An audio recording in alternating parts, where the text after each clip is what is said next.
La prochaine présentation est en anglais. Donc The next presentation will be in English. Direct, il y a des casques disponibles. There are headsets available. Merci de les allumer. Je vais maintenant Do not hesitate to grab one and turn it on. So I'll now switch to English. Fadhel KABOUB, who is Associate Professor of Economics at the Denison University in the US and President of Global Institute for Sustainable Prosperity, who will share with us a Pan-African vision for just transition with a statement, which is that we cannot decarbonize a system that hasn't been decolonized yet. Please go ahead. Thank you. Good morning, everyone. Thank you for being here, for the kind invitation, and for hosting this important conversation about just transition from an African perspective, looking at the real issues on the continent. I want to take this opportunity also to express my solidarity with the people of Palestine who are going through just unbelievable suffering, and with people suffering across the world. It's just not right to talk about a just transition, not right to talk about anything without thinking about what's happening in Palestine. And to quote the president of Colombia, who spoke during the last COP in Dubai about this issue, in a very meaningful and powerful way that I invite all of us to reflect on as we think about just transition, where he was talking about the climate challenge in general, and then said, for the global South, Palestine is our past, our present, and our future. And I think with this presentation, you'll get to see a little bit maybe what he meant by that. And I think the main message from this presentation is right there in the subtitles, that we cannot decarbonize a system that hasn't been structurally and economically decolonized yet. And with that, I'll start by highlighting this report that many of you have picked up from the table, the French edition of Just Transition, a climate, energy, and development vision for Africa, which most of my remarks will be based on this report, which was produced by the independent expert group on just transition and development that Professor Yuba Sokona convened almost exactly a year ago. And Yuba gave us an assignment, this group of experts, and he said, we need a short paper, 20 pages maybe. We need to produce it quickly in 2 months. And we failed. We produced it in 1 year, and it's almost 100 pages long. And it's available on our website, justtransitionafrica.org, in English and French, and soon a Spanish translation will be posted on the website. What we tried to do in this report is put forward an African vision for Africa, not a European vision for Africa, or an American vision for Africa, or a Chinese vision for Africa. So a truly African vision for the African continent that simultaneously addresses in a coherent and comprehensive way the climate issues, the energy issues, and the development issues in a coherent and systematic way, rather than in siloed way. And I think that's the main contribution of this report. First, I want to start with a couple of messages. For the African continent, if we don't have a long-term strategic vision for ourselves, I guarantee you we are already part of somebody else's vision, whether it's Europe or the US or China. And every economic bloc, every country has every right to have a vision for themselves. And so do we. And that's the important thing for African leaders, for the African continent, to formulate this long-term comprehensive strategic vision. And unfortunately, historically, the vision that the rest of the world had for the African continent, for the global South in general, can be summarized in 3 major points. This is the colonial role that was imposed on the African continent. Number 1, we're supposed to be the place for cheap raw materials to be extracted and used by the industrialized world. Number 2, we're supposed to be the place that consumes the industrial output from the global north in our large consumer market. And number 3, and most importantly, we're supposed to be the place where obsolete technologies, assembly line manufacturing that is no longer needed in the industrialized world, is outsourced to the African continent to be assembled with low-cost labor. And we call that development, cooperation, job creation. But effectively what it does is that it locks the African continent at the bottom of the global value chain. And that is a structural trap, colonial trap, that not only existed during colonial times, but persisted and was deepened during the post-colonial era. And our argument in this report is that moving forward, if we're serious about a just transition, the African continent cannot continue to play the same colonial role for the global economy. So this is really about repositioning the African continent on a global stage economically, and as you'll see later, it has to be geopolitically too, because this is a question of power. When we say just transition and you underline the term justice, justice doesn't get delivered as a gift to the African continent. You have to assert your right to that just transition. And it's not just an energy transition, and it's a complete transformation that needs to take place. And that's why we say you can't decarbonize a system that is still colonial structurally, economically. It has to be a simultaneous transformation for the continent. So a couple of important messages in addition to this idea that you can't decarbonize unless you decolonize the structures. Similarly, you can't really democratize a system, an economy that's still structurally and economically steered from abroad.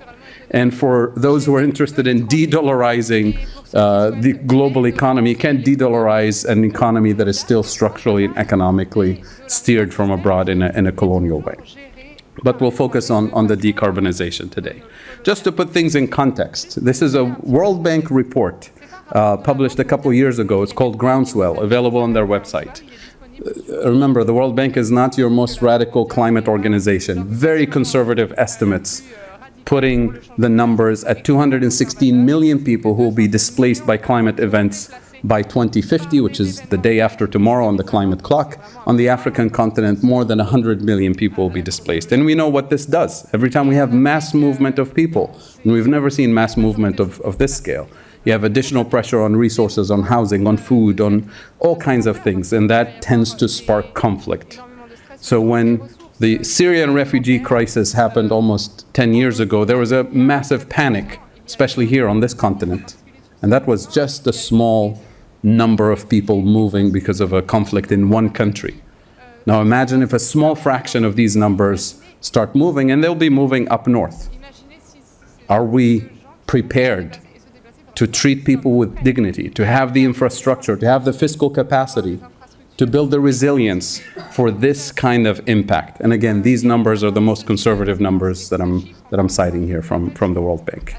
So what are the structural economic deficiencies that we struggle with on the African continent, these colonial structures that must be transformed as we move towards a just transition? Of course, high external debt is a serious problem, and it eliminates the fiscal capacity for our government to invest in adaptation, to invest in all the things that we need to build that resilience.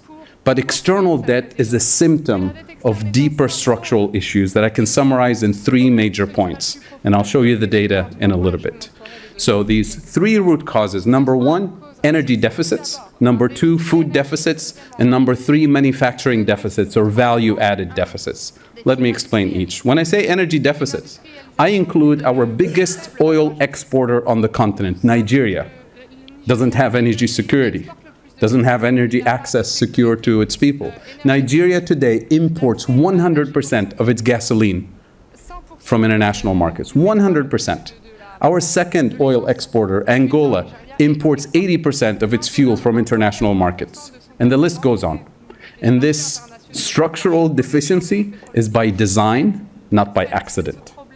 Number 2, food deficits. According to UNCTAD, the UN Conference on Trade and Development, the latest report from a couple years ago, Africa today imports 85% of its food, when less than 100 years ago, the African continent was the breadbasket for colonial powers. That deficit is not by accident, it's by design.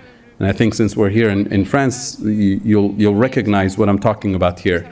as soon as the African continent began to gain independence. In 1955, there was a meeting for the Treaty of Rome, the foundation of the European Union, where European powers said, we have a food security problem. We're so dependent on the global south. We need to invest in our own food sovereignty. And that started the conversations that eventually led to the Common Agricultural Policy, which was introduced in 1962, a basic pillar of the European Union to this day. And that is a pillar of food sovereignty for Europe.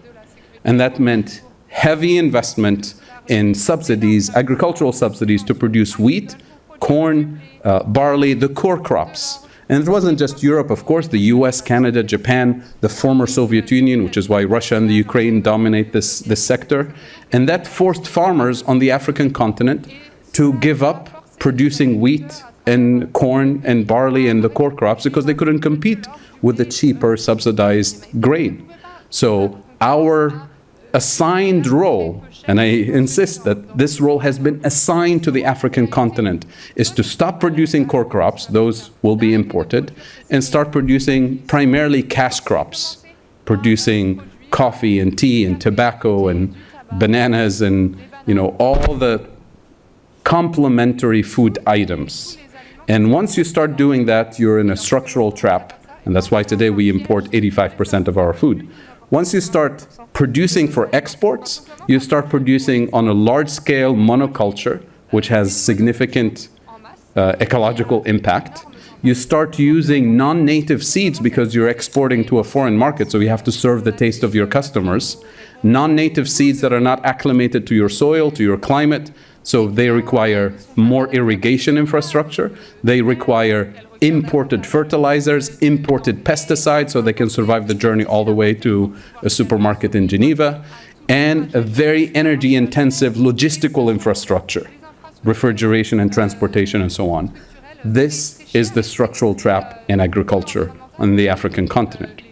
It has severe ecological impacts, of course, today. And finally, the third structural deficiency is the kind of industrialization, the kind of manufacturing that we were allowed to have, and I underline the term allowed to have, is the kind of manufacturing where you have to import the machines, you have to import the intermediate components to assemble with low-cost labor, you have to import the fuel to power the factories, and we even have to import the packaging in some cases.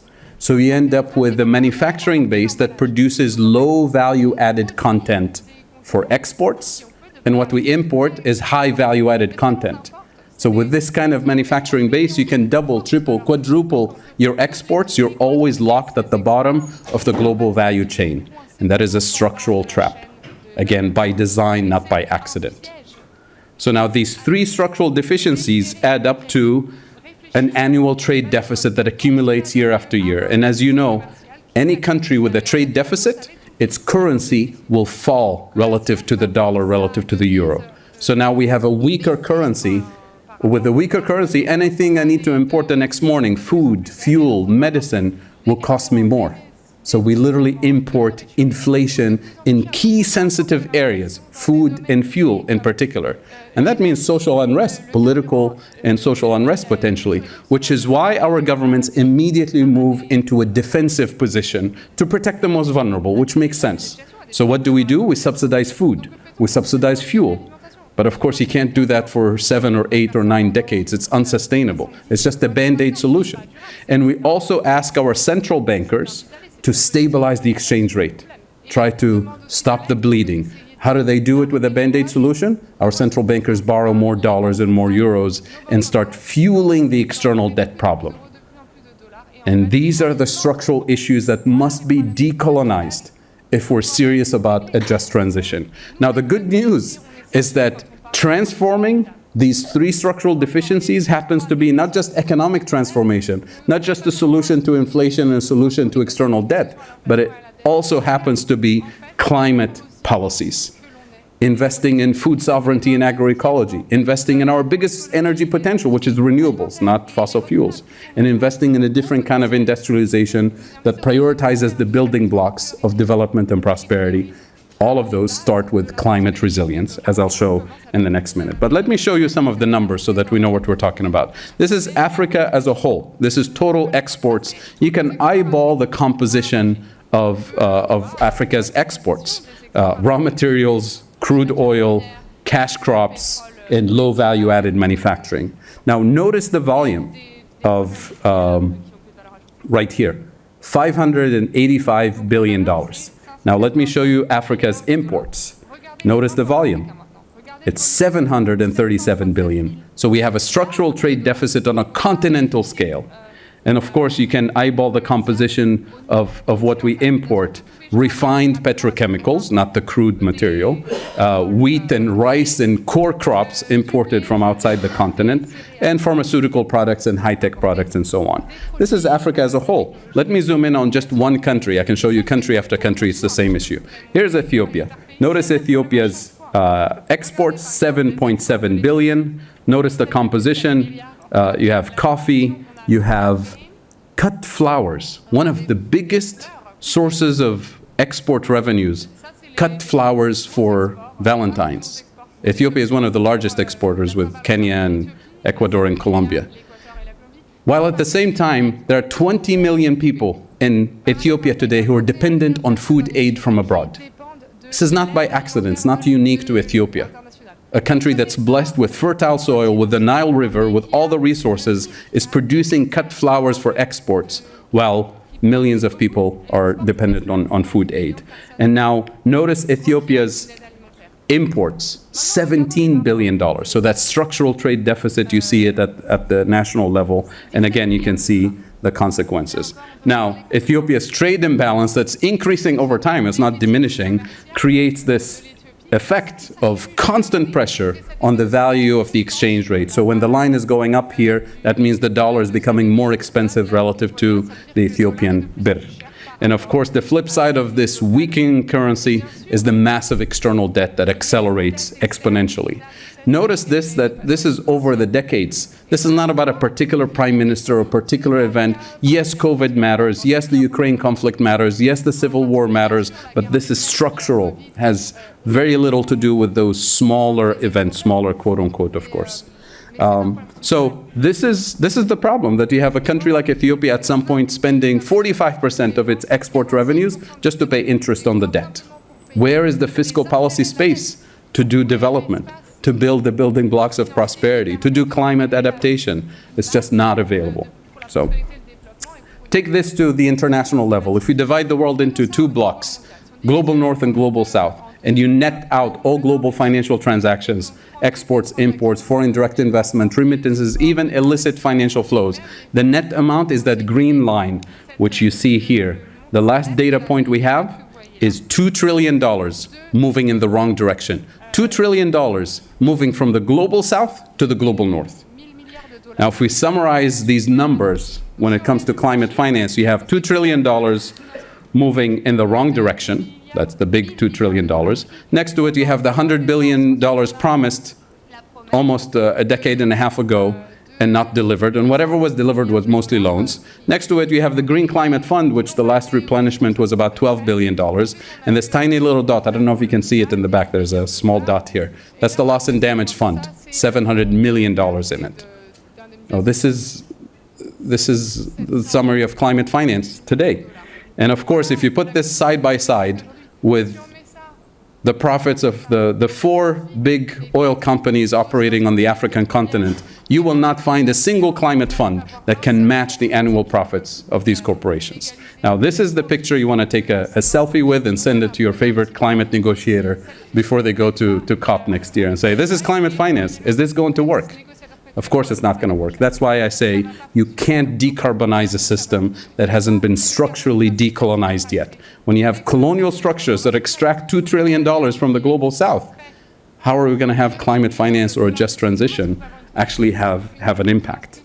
And of course, the structural solutions, as I mentioned earlier, require strategic investments in food sovereignty and agroecology, not food security. Food security is a loaded technical term that has colonial magic in it, because food security means you secure the nutrition of your people, either by producing it, or by buying it from abroad, or by borrowing money to buy it from abroad, or by receiving it as food aid, like the 20 million people in Ethiopia. Food aid is the worst thing you can do to your agriculture because nobody can compete with free food imported from abroad. Renewable energy sovereignty, not renewable energy to export for Europe's energy security. We can export the surplus, but we're talking about building the infrastructure to produce renewable energy for the 650 million people on the African continent today who have no access to electricity to begin with. And yet we're prioritizing exports of renewable energy. And then finally, high value-added industrial policies that prioritize three key industries, leveraging the complementarity of resources and capabilities that we have on the continent. We have all the strategic minerals. We have the economies of scale to industrialize. And what we want to prioritize, what we should prioritize, is manufacturing and deploying renewable energy infrastructure. Not importing the solar panels, but manufacturing. So using this as an industrialization. Clean cooking infrastructure for the 1 billion people on the continent who are inhaling toxic fumes on a daily basis because of lack of clean cooking infrastructure, mostly women and children. And of course, green transportation, as in green public transportation, to link the economies of the continent. Just these three industrial policies will create millions of jobs and completely reposition the continent from the bottom of the value chain. And of course, that global system that sucks $2 trillion from the global south, that's the global economic architecture that was designed in the 1940s during colonial times. We should not be surprised that colonial global architecture is producing colonial results. So we're talking about decolonizing the global financial institutions, that's the World Bank and the IMF, decolonizing the international trade and investment architecture, that's the WTO primarily, and of course decolonizing the international taxation system, which for a long time was in the hands of the OECD here in Paris. And with the UN Tax Convention vote last November, we're finally moving into a UN tax convention system with one country, one vote. So this is the transformation, the decolonization that is needed. So to conclude, the time to act is now. We're running out of time. The pulley crisis that we're dealing with requires urgent, bold, and radical solutions. And I say radical not in the political sense of the term, although you can take it that way. Radical in the literal sense of the term, meaning going to the roots of the problem. Because if we're not going to the roots of the problem, we're operating at the surface.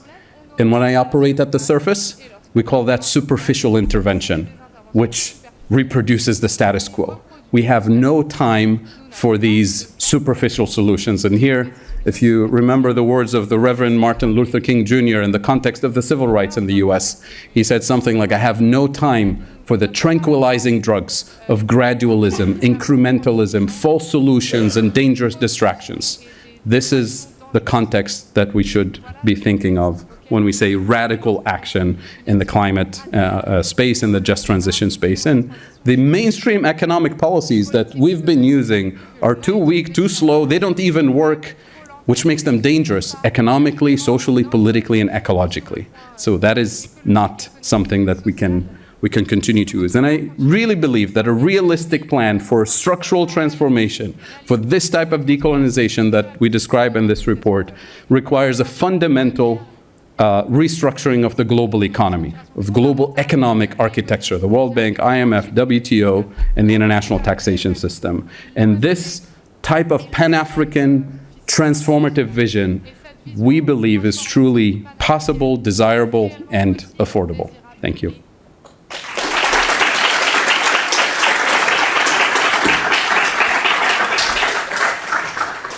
Thank you very much for this very interesting talk, which gives a lot to think. And of course, we have a lot of questions. First questions about food. Some people wanted some precision on how was the African food deficit designed? Who decided that and when? Very, very good question. So as I mentioned, this was not something that was decided on the African continent. The very first decision was action in the global north to restore food sovereignty in the global north and to become dominant producers of wheat, corn, barley, rice, the core crops that are necessary for everybody's nutrition. And because there was no counter action from the African continent, it was impossible to compete. Because when you create the European Union Common Agricultural Policy with heavy subsidies, and on the African side, there is no such thing as Common Agricultural Policy or agricultural subsidies, you completely destroy your food sovereignty.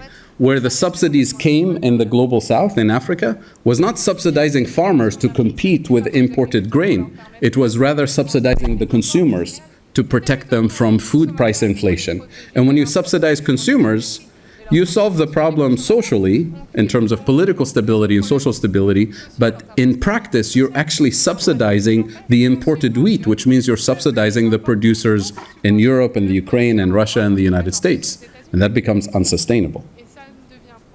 Thank you.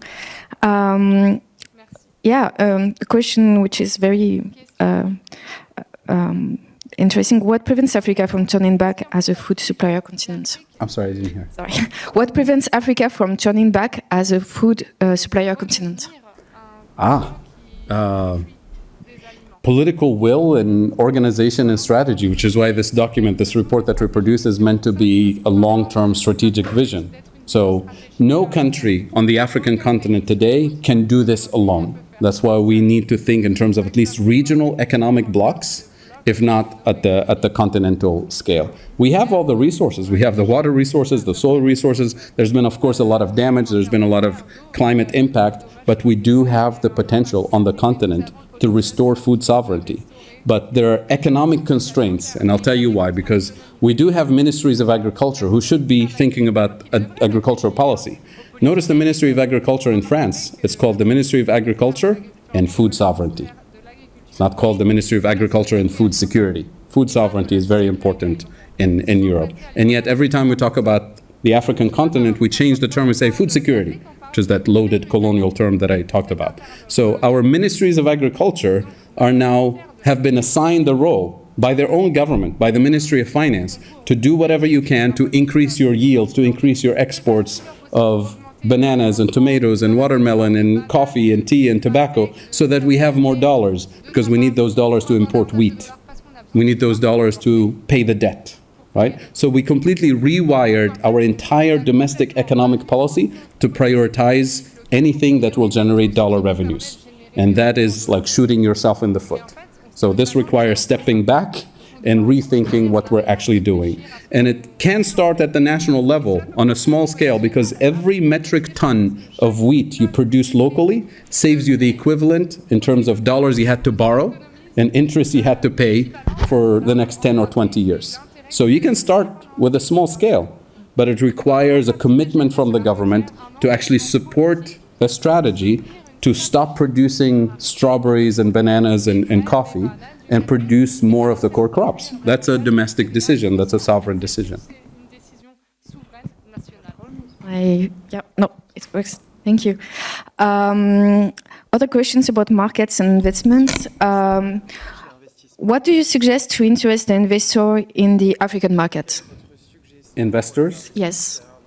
I didn't hear. The question is, what do you suggest to interest investors in the African market? Well, it depends on what the investors want to do on the African continent. If investors want to continue the extraction, then they can keep doing what they're doing.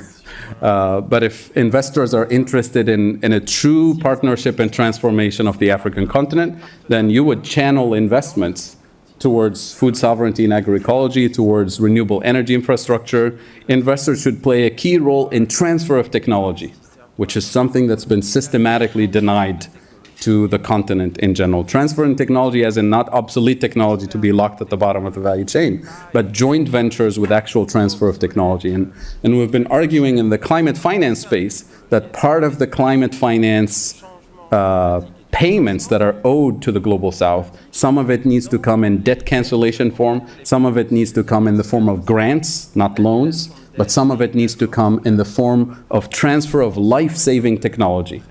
That is technology to reposition the African continent away from the bottom of the value chain, and life-saving technology that will manufacture and deploy the building blocks of development and resilience, renewable energy infrastructure, clean cooking infrastructure, clean transportation infrastructure. That's where real partnership, non-colonial, non-extractive partnership comes in. But if you assess all the partnership quote-unquote partnerships that we've seen from the EU, from the Matai Plan, from the Americans, from the Chinese, it's greenwash, rinse and repeat the same relationships, unfortunately. Yes. What do you think about the leakage of Africans' brain toward North Pole? That's part of the extraction.